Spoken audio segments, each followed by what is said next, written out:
Common Council member Ed Bucciero standing by on the line right now. Ed, of course, very vocal about this, very against this, and is the one that really helped blow the whistle on all of it when word was coming down that there was going to be a vote. This development, Ed, what are your thoughts? Well, of course, I'm very. Well, first of all, good morning. But I'm very disappointed. I'm very disappointed in the way that members of the Common Council have reacted to this whole situation. As I think it was Jim Burns stated that, you know, if you're being harassed to make a vote on something as important as this, and you succumb to that, then I think you're just part of the whole deal. And rather than to stand up as other members did and say, no, I'm not playing that game with you. I'm voting the way I believe I should vote, and make a stance. It's something that's developing in the council. It's been a number of members of the council who have been blindly following the mayor's lead without a lot of thought or effort. It's manifesting into this situation. I know it really comes down to, do you believe John Byrne? And we've all in here said, based on conversations with him, we believe him. But again, it's he said, she said at the end of the day. But if this is all true, my question to you is, who's at fault? Is Jack LaMedico at fault? Here he is trying to keep his son. And this is a sensitive issue, by the way. There's more to the story than what we're talking about here. So the circumstances, I think, are sensitive. And so putting that aside, is Jack in the wrong here, trying to protect his kid, if that's true? Or does this shed a light on the mayor and the pressures that he might have? It's certainly implying that he put some real inappropriate pressures on council members here. Yeah, this goes right back to the beginning of this initiation.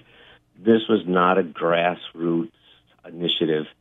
This was something that was completely fabricated and started by the administration.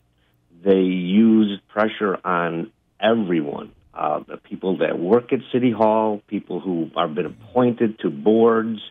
I think Lou Parada is the president of MHA. Frank Neal was on that board. So this was not a grassroots issue right from the beginning. Yeah. This was a calculated campaign. And it brought itself and manifested itself to the point where it wasn't going to work out for the mayor if he tried to continue with the referendum idea. So then he had to pressure council people to get it done. So yes, I think that this reflects heavily on the administration and their tactics. And by the way, why not just do what Rudy Giuliani did after 9/11? Said, listen, this is too critical of a time for New York. I need to have my term extended so that I can finish my work here. Bloomberg, he also, I'm pretty sure, came out and said it was important for him to have another term. Why would it have been bad if the mayor came out and said, listen, I feel I'm doing the job. We're moving forward. I need another term, and I'm asking the people to give me that opportunity.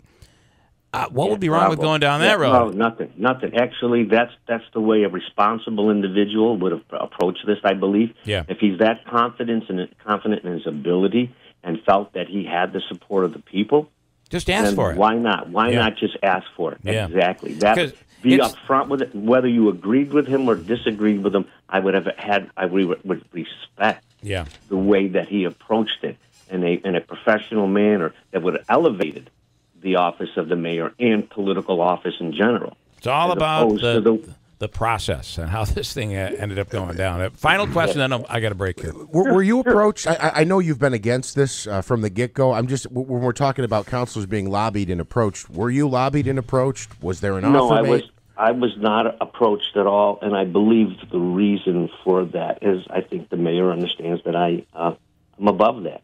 And first of all, there's nothing that he could have offered me or threatened me with that would have convinced me to change my position on this. Now, if he called me up and he had made sense about what he wanted to do and took the path that you suggested, and was upfront with it, then I would have had a serious conversation about his abilities, and we probably could have had a much different dialogue. Ed Bucciero, I appreciate your time. No problem. Because let's not forget, I do believe Jack LaMedico, if this is all true, is a good guy. We've had good conversations with him. I think he's well liked, and I think his intentions are probably what most fathers would do. You want to protect your kid, if that's all true. It's sad how this has been exposed, though, I got to tell you. It is. I agree. Ed, thanks so much. Appreciate your time. All right. Great. Have a great day. You too. Thanks.